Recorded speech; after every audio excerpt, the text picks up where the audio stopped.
अस्सलाम वालेकुम viewers, I hope आप सब खैरियत से होंगे। मैं सैयद कामरान और ये मेरा यूट्यूब चैनल है। मैं आप सबको वेलकम करता हूँ। सबसे पहले जो लोगों ने वीडियो जो देख रहे हैं, जिन्होंने सब्सक्राइब किया, उनको थैंक यू सो मच। और जो लोग अभी देख रहे हैं और सब्सक्राइब नहीं किया और लाइक नहीं किया और बेल के बटन को तो बिल्कुल नहीं दबाया, तो प्लीज़ ये सारी चीज़ों को एक साथ टक टक टक टक करके दबा दें।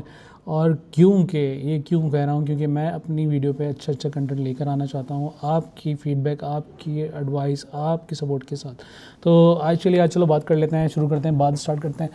बात यह है कि रमज़ान का आज 12th रमज़ान है, 12th ऑफ रमज़ान, और मैं रियाद में हूँ। और रियाद में जो वाइब्स रमज़ान की होती हैं वो पूरे सऊदी में बल्कि बहुत ही एक्सीलेंट होती हैं, बहुत मज़े की होती हैं। ऑफिस आवर्स कम हो जाते हैं, वर्किंग लोड कम होता है, इबादत आप ज़्यादा कर सकते हैं, 5 वक्त बाद जब नमाज़ पढ़ते हैं लोग। और सबसे अच्छी चीज़ होती है यहाँ पे इफ्तार और सहरी तक कुछ लोग जागने की कोशिश करते हैं, क्योंकि ऑफिस टाइमिंग्स के अंदर काफ़ी अच्छा मार्जिन होता है बहुत सारी कंपनीज़ में। आप मुझे बताइएगा आप लोगों को क्या मार्जिन मिल देती है कंपनीज़ ने और क्या टाइमिंग्स है आप सबकी। तो उसमें ये होता है कि आप अपने हिसाब से चीज़ों को एडजस्ट और मैनेज करते हैं। तो मेरा तो प्लान ये होता है कि मैं जैसे ही ऑफिस जाता हूँ तो ऑफिस में बड़ा अच्छा टाइम गुजरता है, अच्छे सारे मेरे ऑफिस कोलीग, सारे मेरे फ्रेंड्स हैं। जैसे ही ऑफिस से फ्री होता हूँ, ठक करके ऑफिस का टाइम गुजरता है। और आज जैसे ही मैं घर पर आता हूँ तो आधे घंटे की एक छोटी सी नैप लेता हूँ। उसके बाद अपने बच्चों को मुझे स्कूल से पिक करना होता है, और वो मेरा सबसे पहला टास्क होता है। जब मैं अपने बच्चों को स्कूल से पिक करने जाता हूँ, सबसे बड़ी बात मेरी बेटी मुझे ये कहती है कि पापा don't sit in the car, come outside and just wait. They want to be see, कि मुझे देखना चाहते हैं कि पापा वेट कर रहे हैं, बेचैन है अपनी बच्चों का इंतज़ार करने के लिए। तो वो बड़ा अच्छा लगता है मुझे। मेरी बेटी कहती है माशाल्लाह, अल्लाह ताला मेरी बच्चियों के और सबकी बच्चियों के सबकी नसीब अल्लाह ताला बहुत बहुत अच्छे करे। तो उन सबको स्कूल से पिक करने के बाद मैं घर पे लेकर आता हूँ। तो जब तक असर की अज़ान हो जाती है, असर की अज़ान होती है, तो असर की नमाज़ के लिए मैं सारी तैयारी करके असर की नमाज़ पढ़ता हूँ।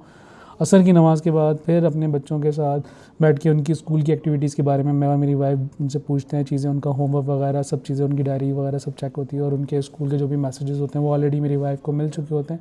तो वो उसी हिसाब से उनके पूरे दिन का प्लान करती है कि उन्होंने क्या पढ़ना है, क्या करना है, क्या होमवर्क कंप्लीट करना है। और जो उनके टाइमिंग्स हैं वो सारे फिक्स हैं, ट्यूशन के टाइम सब चीज़ें। तो बड़ा अच्छा रूटीन रहता है वो।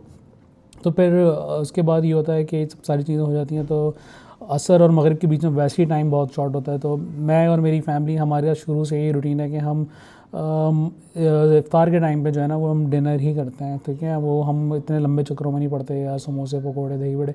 आपको सुन के अजीब लग रहा होगा, लेकिन हो सकता है बहुत सारे लोगों का ऐसे ही होता हो, क्योंकि मेरे घर में है तो मैं ये आपसे शेयर कर रहा हूँ। तो बहुत कम होता है कि हम ऑयली चीज़ें बनाएं, पकोड़े समोसे दही बड़े, और वो पसंद भी नहीं है हम सबको ना। तो इसके बाद जब हम इफ्तार खोल लेते हैं तो डिनर कर लेते हैं, सारी बोलूँगा और डिनर भी बोलूँगा। करने के बाद फिर जब मगरिब की नमाज़ भी हो जाती है तो फिर हम थोड़ा सी देर बैठ के टीवी देखने की कोशिश करते हैं, या टीवी देखते ही हैं, क्योंकि पाकिस्तान में एक आता है जी तो पाकिस्तान, जो थोड़ा सा हम सबको बहुत पसंद है, क्योंकि उसमें अच्छे गेम्स होते हैं, कुछ थोड़ी अच्छी वाइब्स आती हैं, थोड़ा मज़ा आता है। तो वो देखने के बाद फिर इशा हो जाती है, फिर इशा की नमाज़ तरावी वगैरह सब पढ़ने के बाद फिर हम लोग कोशिश करते हैं कि थोड़ा बाहर निकलें। पार्क वगैरह यहाँ पे बड़े अच्छे हैं, सऊदीया में जितने पार्क्स हैं सब अच्छे हैं, सबको पता है। जो चाहे जद्दा में, रियाद में, हर जगह जितने भी हैं, गवर्नमेंट ने इतना अच्छी लाइफ स्टाइल दी हुई है लोगों को और इतना केयर करती है, नीट एंड क्लीन होते हैं। आप वहाँ पे बैठ सकते हैं, अपनी फैमिली के साथ गेट टुगेदर कर सकते हैं, अपने दोस्तों के साथ गेट टुगेदर कर सकते हैं, सोशल हो सकते हैं। बच्चे के जो आपके बच्चे हैं उनके जो फ्रेंड्स हैं उनको आप बुला सकते हैं, उनके साथ गेट टुगेदर बड़ी अच्छी रहती है। ये सिर्फ रमज़ान में ही नहीं, इसके अलावा भी नॉर्मल डेज़ में भी हमारा यही रूटीन चल रहा होता है। अल्हम्दुलिल्लाह सब बड़ा अच्छा रहता है। इसके अलावा जो सबसे इम्पॉर्टेंट चीज़ है वो है ईद और ये सारी तैयारियाँ।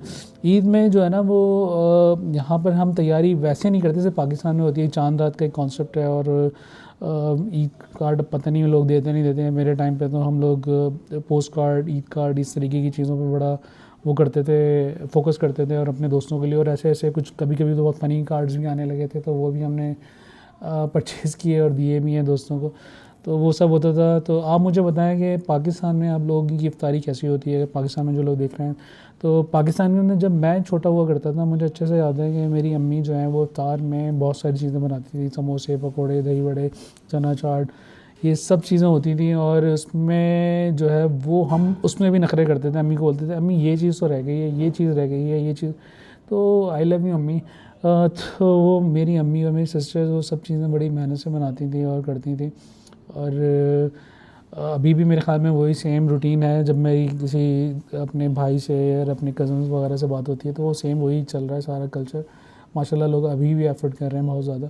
तो अब मेरा क्वेश्चन ये है कि जो बैचलर्स होते हैं वो, ये मैंने यहाँ पे बैचलर्स लाइफ गुजारी है जब मैं शुरू में आया था जद्दा में। तो बैचलर्स बेचारे जो होते हैं ना वो थोड़ा सा जो होता है ना, फैमिली होती नहीं है तो चीज़ें सारी खुद ही करनी पड़ती हैं एक एक चीज़।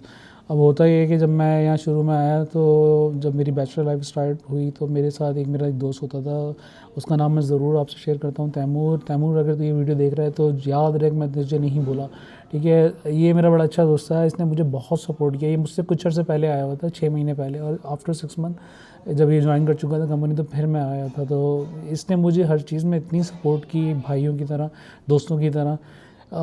मुझे सबसे पहले एक रूम लेना था तो इसने अपना रूम छोड़ के मेरे साथ एक कंबाइन एक रूम लिया। एग्जीक्यूटिव लेवल का अच्छा रूम था तो उसमें, लेकिन सामान कुछ भी नहीं था, रूम बहुत साफ़ सुथरा क्लीन था और एक वॉशरूम के साथ। तो अब उसमें सामान जो लेना था तो सामान सब लेना था उसमें। अब मुझे नहीं आइडिया था कि क्या क्या चीज़ होती है, तो उसने मुझे पूरी लिस्ट बना के दी। एक एसी लेना पड़ेगा क्योंकि सऊदीया में एसी के बगैर आप नहीं रह सकते। वॉशिंग मशीन चाहिए थी कपड़े वॉश करने के लिए, धोने के लिए। तो वॉशिंग मशीन भी उसको पता था यार एक ड्रायर के साथ होनी चाहिए, ईजी रहता है। इसको सारी चीज़ें पता नहीं, बड़ा ही ख़ानदानी बच्चा था।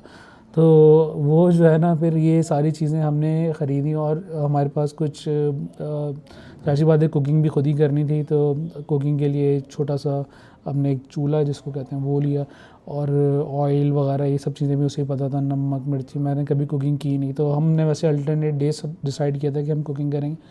लेकिन मैं तो भाई बिल्कुल फारिग आदमी था, कुकिंग मैंने कभी की नहीं। एक दफ़ा मैंने ट्राई मारी थी आलू के कट करके, वो आलू के एक भी आलू का पीस जो दूसरे आलू से मैच नहीं करता था, तो वो मैंने बनाया था। उसने भी मेरे हाथ जोड़ लिए कि भाई मैं खुद ही कुकिंग करूँगा। तो वो बेचारा ज़्यादातर वही कुकिंग करता था, तो यहाँ मुझे ये एडवांटेज मिल गया था बहुत अच्छा। तो वो इतने मज़े के कोई खाने बनाता था, कुछ इतने, आज भी मुझे भी बताते हैं उसका टेस्ट मुझे आ रहा है। तो वो बड़ा चीता था। तो कभी वो आलू, कटे हुए आलू फ्राई किए हुए वो बनाता था, कभी गोश्त के सालन भी बना लेता था, सब्ज़ी भी बना लेता था, हत्ता कि वो मेरा भाई बिरयानी भी बना लेता था। बहुत ही चीता था। तो मुझे बड़ा मज़ा आया उसके साथ अपनी बैचलर लाइफ में। तो मुझे आप लोग बताइएगा जो भी बैचलर्स हैं कि आप अपना रमज़ान कैसे गुजारते हैं, आपके दोस्त आप सब मिलके कैसे अपना टास्क डिवाइड करते हैं। मैं आप लोगों से कनेक्ट होना चाहता हूँ, आप मुझे सपोर्ट करें। आपके वीडियोस, अगर मेरी वीडियोस को लाइक सब्सक्राइब करेंगे तो मैं और बेहतर कंटेंट बनाऊँगा। मुझे अपना फीडबैक भी दें ताकि वीडियो बेहतर से बेहतर बना सकें। यहाँ मैं अपनी वीडियो ख़त्म कर रहा हूँ अभी। फ़िलहाल वीडियो मैं अपने इस रूम में बैठ के बना रहा हूँ जो मेरा वर्किंग प्लेस है। तो इसके बाद मैं थोड़ा बाहर निकलूँगा, थोड़ी सी मुझे आपकी सपोर्ट की ज़रूरत है। तो इंशाल्लाह आगे वीडियोस बहुत बेहतर बनने वाली हैं। तो प्लीज़ लाइक सब्सक्राइब और मेरे चैनल के बेल के बटन ज़रूर बनाएं, प्रेस कर लें, सॉरी। तो अपना ख्याल रखें, रमज़ान अच्छे गुजारें। मेरी दुआएं आप सबके साथ हैं। अल्लाह ताला आप सबको बहुत बहुत खुश रखे।